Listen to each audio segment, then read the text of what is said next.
তেওঁলোকক যাৱতীয় ব্যৱস্থা গ্ৰহণ কৰিব লাগে। আৰু অসম চৰকাৰে যিহেতু কেছটো ইয়াত অসম পুলিচে ৰেজিষ্টাৰ কৰিছে, প্লেচ অফ অকাৰেঞ্চটো অসম, এইটো অৰুণাচল নহয়। গতিকে সীমা সমস্যা আৰু এইটো আমি সীমা সমস্যাৰ লগত আমি একেলগ কৰিব খোজা নাই। এইটো এটা ল এণ্ড অৰ্ডাৰ প্ৰব্লেম আমাৰ মাটিত হৈছে। গতিকে আমাৰ পুলিচে যিখিনি ব্যৱস্থা গ্ৰহণ কৰিব লাগে অসমৰ মাটিত পালে সেইখিনি কৰিব। এতিয়া ভাৰত পাকিস্তানটো নহয়, কাৰণ চুবুৰীয়া ৰাজ্য, নেবাৰটো সদায় চুবুৰীয়া নেবাৰ। গতিকে আৰু তাত যিখিনি লোকে বসবাস কৰে, আজি মিচিং, ইপিনে তাত গালং থাকে, প্লেনটো একেটাই, এই মানুহখিনিৰ লগতো সম্পৰ্ক আছে।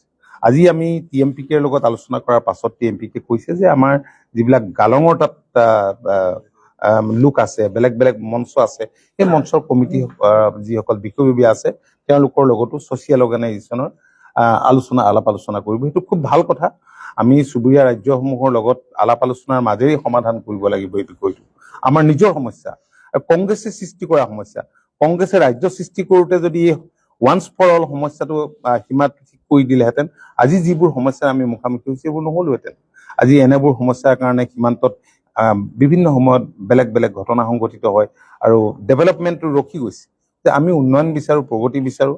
গতিকে মাননীয় মুখ্যমন্ত্ৰীৰ নেতৃত্বতে অহা দিনবিলাকত আমি চুবুৰীয়া ৰাজ্যসমূহৰ লগত থকা সীমা সমস্যা সমাধান কৰিম। অৰুণাচলৰ ক্ষেত্ৰতো একেই হ'ব।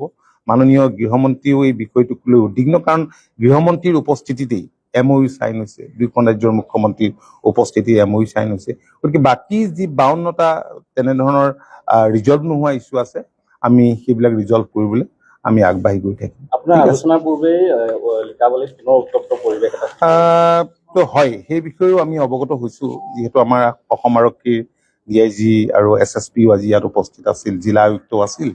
গতিকে তেখেতসকলৰ পৰা আমি গোটেই কথাখিনি জানিছোঁ।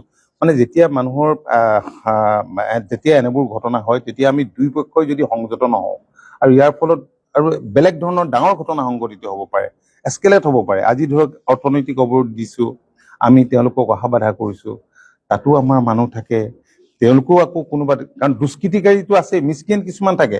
এনেবোৰ ঘটনাৰ সুবিধা ল'বলৈ আমি আৱেগিকভাৱে বা ইছ্যুটো জেনুইন হ'লেও আমি এটা যদি সাৱধানতাৰে গোটেই কথাখিনি আমি আগবাঢ়ি নাযাওঁ, তেতিয়াহ'লে আমাৰে অসুবিধা হ'ব, তেওঁলোকৰো অসুবিধা হ'ব।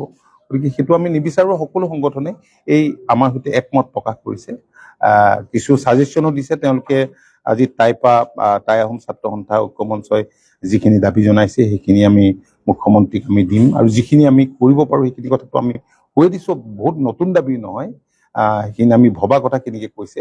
TMPকেও সেই কথাখিনিকে কৈছে।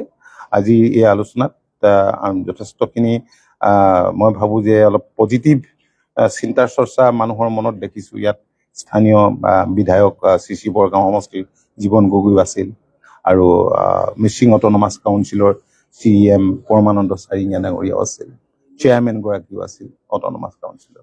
ঠিক আছে, পেগু ডাঙৰীয়া ক'ব।